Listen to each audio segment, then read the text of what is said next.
So viral videos, as the one we just played for you by Ray-Ban, are just one method of marketing that modern companies today are incorporating into their marketing strategies. Hello everyone, I want to thank you for coming out to our panel by South by Southwest. Trust us, we are from the internet. I see we have a lot of aspiring young entrepreneurs in the audience with us today. My name is Nicholas Baker, Director of Marketing at Hewlett-Packard Incorporated. And for today's panel, we're going to be discussing how companies today are shifting their attention to the internet and how it's forcing them to change their approach in terms of marketing. And as the populations continue to grow and globalization brings more consumers into the marketplace, brands have the opportunity to market to new targets and fulfill the desires of new customers. And how should brands leverage, adapt, or change their positioning to reach their new audiences, whether generational or global?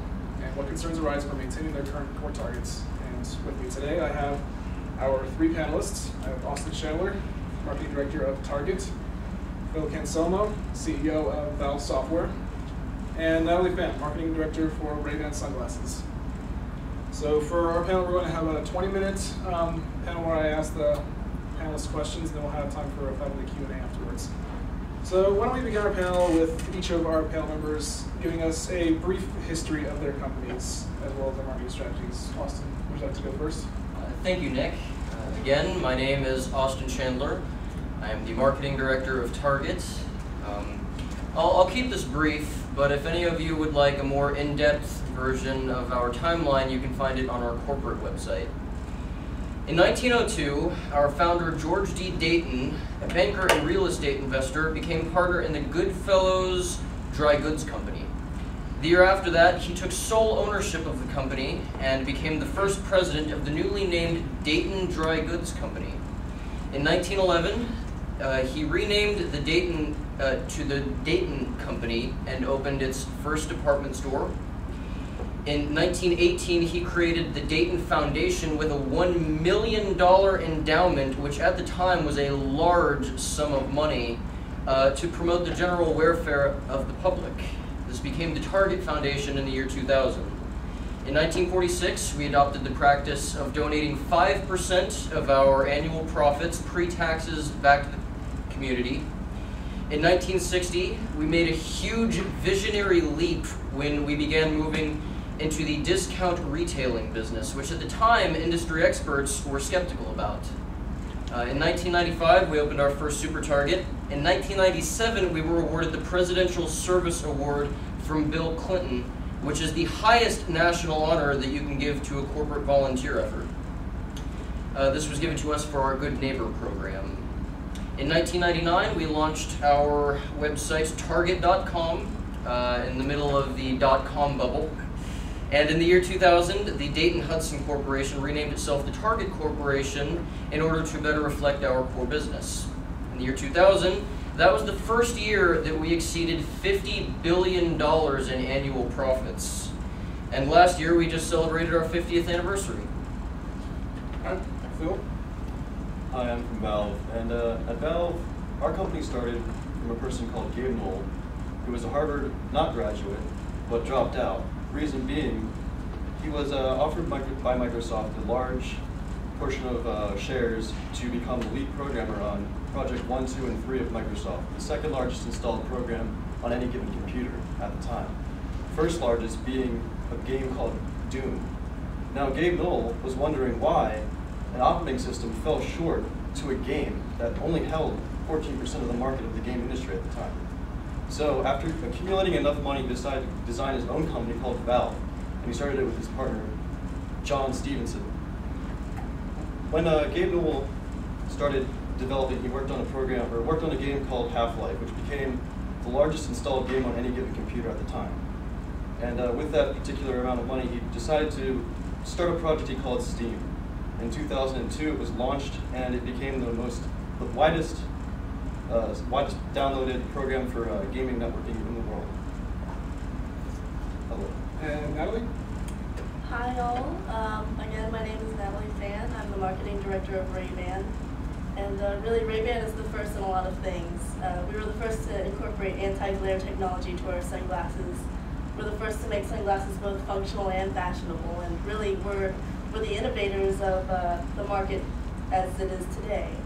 And it started in 1936 when Lieutenant John McCready went to Bausch & Lomb, who owned us back then, and told them asked us to make sunglasses that would help him fly in the Air Force.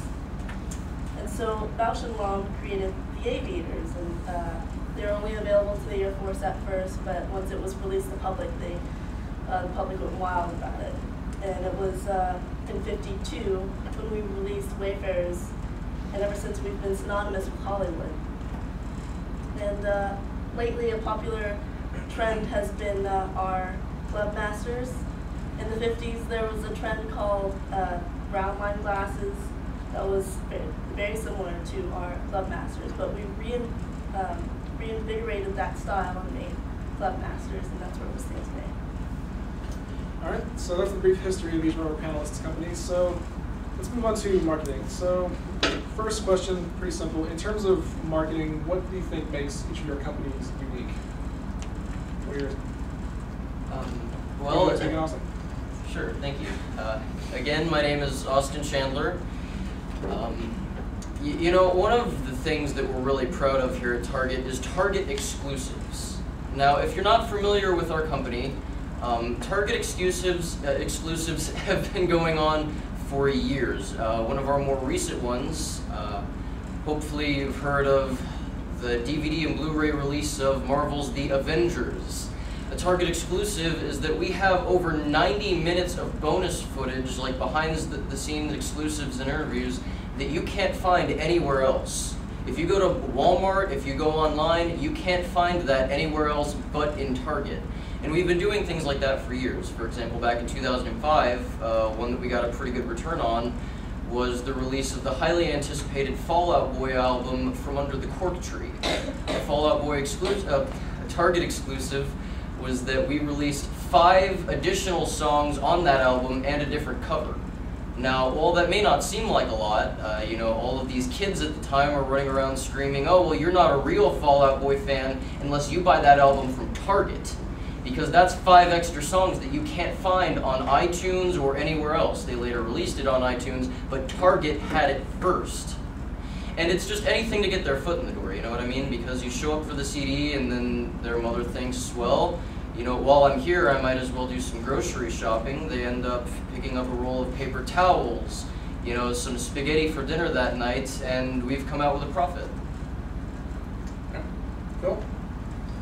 Well, at Valve, we started a gaming network called Steam, which brought together multiple game companies and really allowed you to push your own game. There was tons of indie developers that weren't being noticed, and through Steam and sales, we were able to bring them out to the front page of our website and onto our networks and really push their products more, allowing game companies such as Vizio and NVIDIA to start launching their own products on our networks.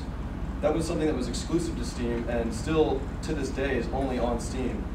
Now, we also started a phenomenon where we're selling games without discs. Previously, you weren't able to really do that. I mean, there were some that were smaller games or indie games that obviously weren't on disc, but larger companies like DICE and EA were actually coming onto our networks and asking to put their games on there. That was something that hasn't quite been seen yet, and because of that, we were able to offer lower prices than companies such as GameStop and EB Games. All right, Natalie? Ray-Ban is unique in our marketing in that we aim towards the youthful shoppers, and therefore many of our ad campaigns are considered unconventional, or in Austin, as you call it, weird. And you may be asking how the youth may actually afford these products since they are luxury products. Well, at Ray-Ban we understand that customers usually associate high prices with luxury. And so we share this understanding with companies like Apple and Starbucks, where because we're a luxury brand, it's expected that our products are priced the way that they are. And in addition to this, we also appeal to the younger folks by marketing with our Never Hide campaign, which was featured in that video right there. The New York Times did an article on this in 2007. The writer talks about how it was ironic that our campaign was called Never Hide when you're wearing sunglasses, they actually hide your eyes.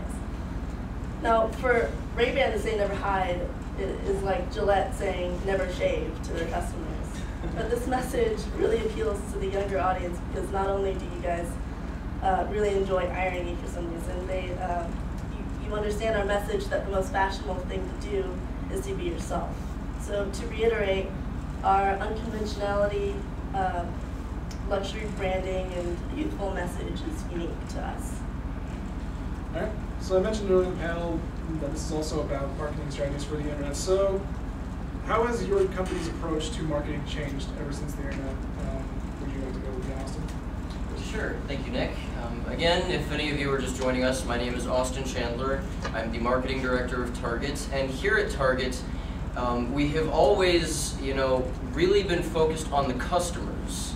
This started out as a department store, and we still have, many millions of stores nationwide. And with the introduction of our website in 1999, one of the things that we were trying to focus on is not just online sales, but also helping you find things in stores. So for example, say it's Christmas, your kid wants some new toy. And when you go to Walmart, they don't have it. You go to Target, we don't have it. We now feature QR codes, and you can scan that with your phone, buy the toy online, and have it shipped to your house. So innovative things like that. Since the introduction of the internet has really allowed us to take data mining a step further. Because for decades, Target has been data mining our customers. I know that is a buzzword, but we're retrieving information and using that to make very specific advertising marketed towards our customers. For example, in 2008, there was a Star Wars movie coming out, Attack of, it was the Clone Wars. It was an animated movie done in CGI. At that time, Target released a family-friendly and funny commercial. We had to purchase the licensing rights from Lucasfilms to feature Darth Vader in one of our commercials next to Heidi Klum. It's just things like that. People,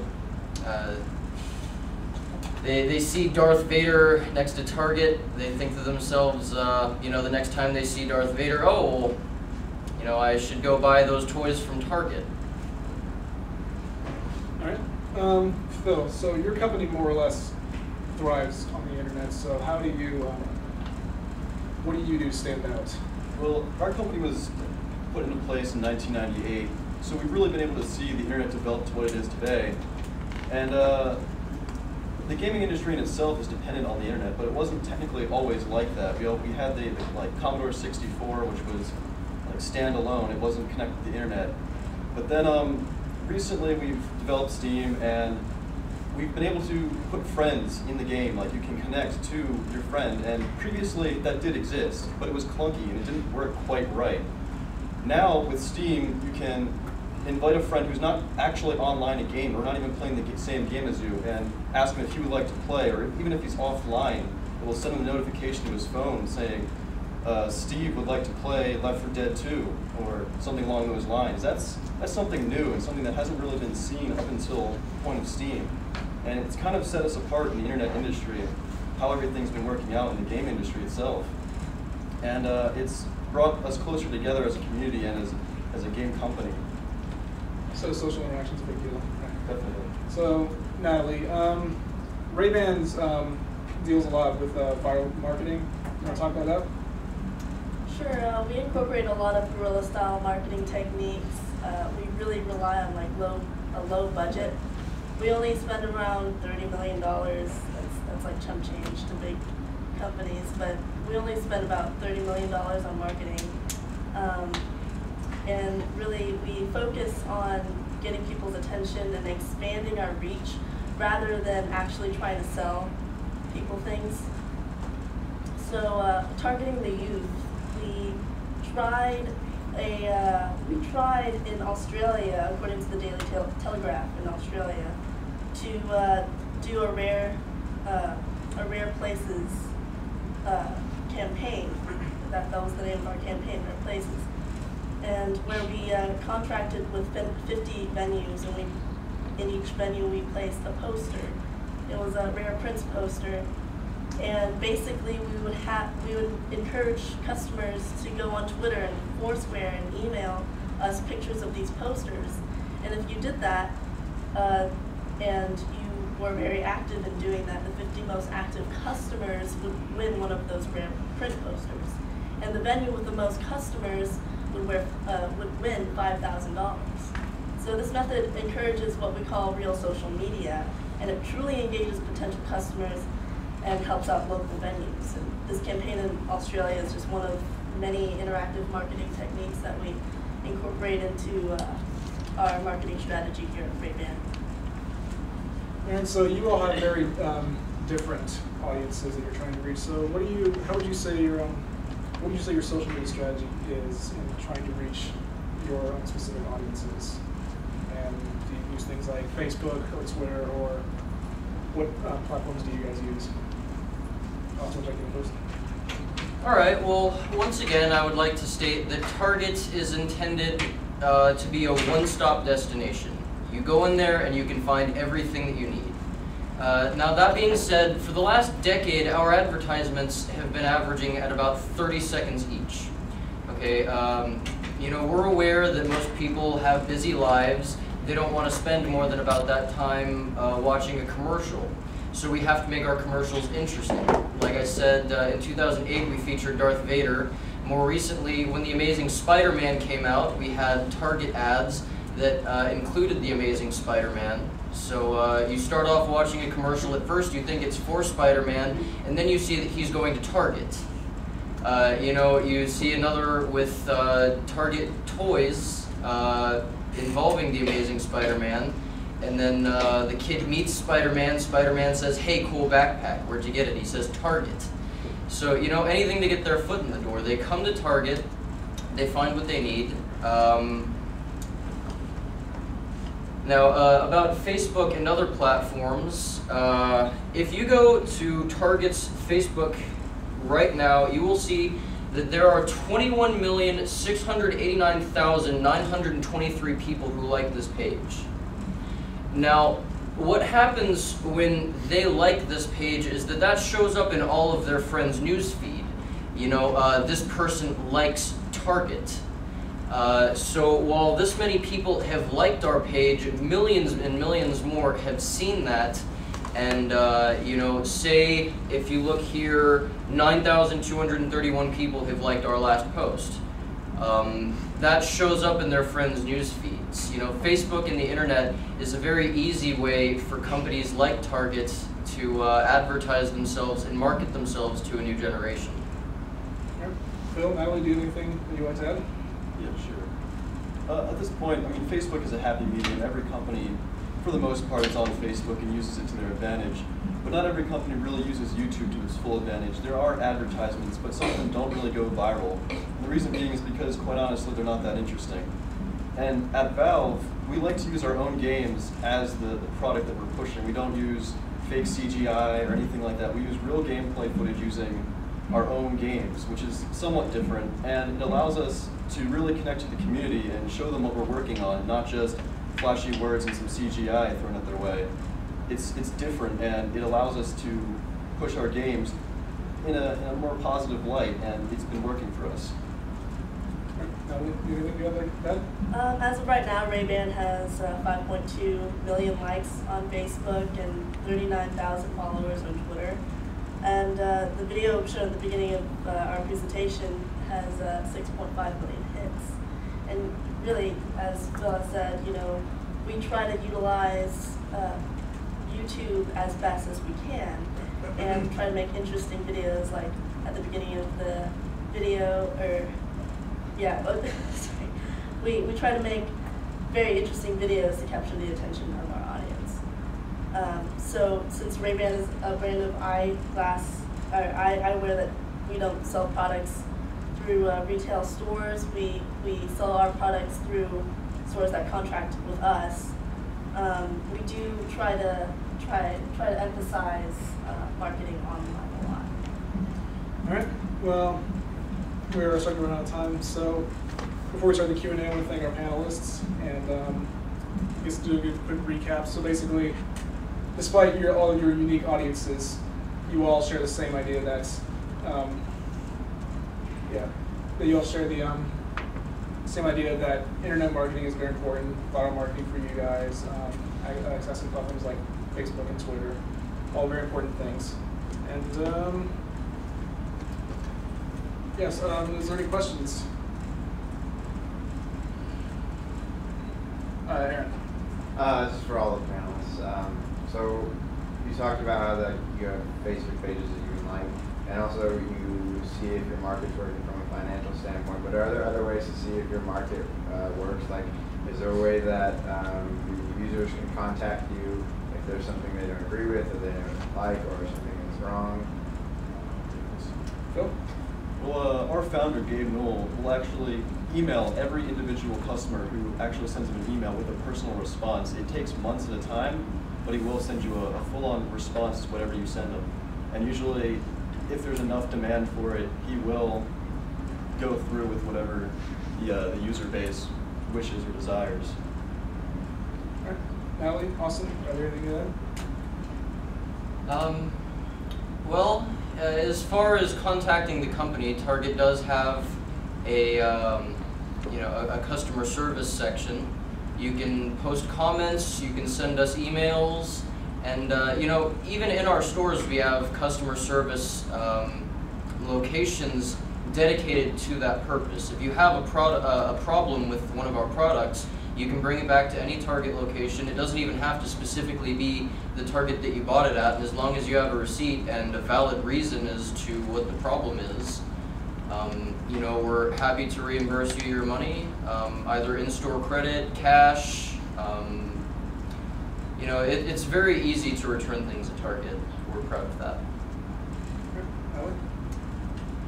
Just like most other companies, we do feature, a contact page on our website that you can just go to if you have any problems with any of our products or any inquiries at all. Okay. Are there any other questions? Yes. Do any of your companies have apps that engage, either provide a platform for your users to buy your product or engage with your customers just on like a social level? Austin? Yes, Target does have an app, and through that app, we are very proud of our new QR technology that we've been integrating into the app. Like I said earlier, if there's something that you want to find in store that we are sold out of, you can take out your phone, take a picture of the QR code, and have it shipped to your house. It's a really great way of connecting to your customers.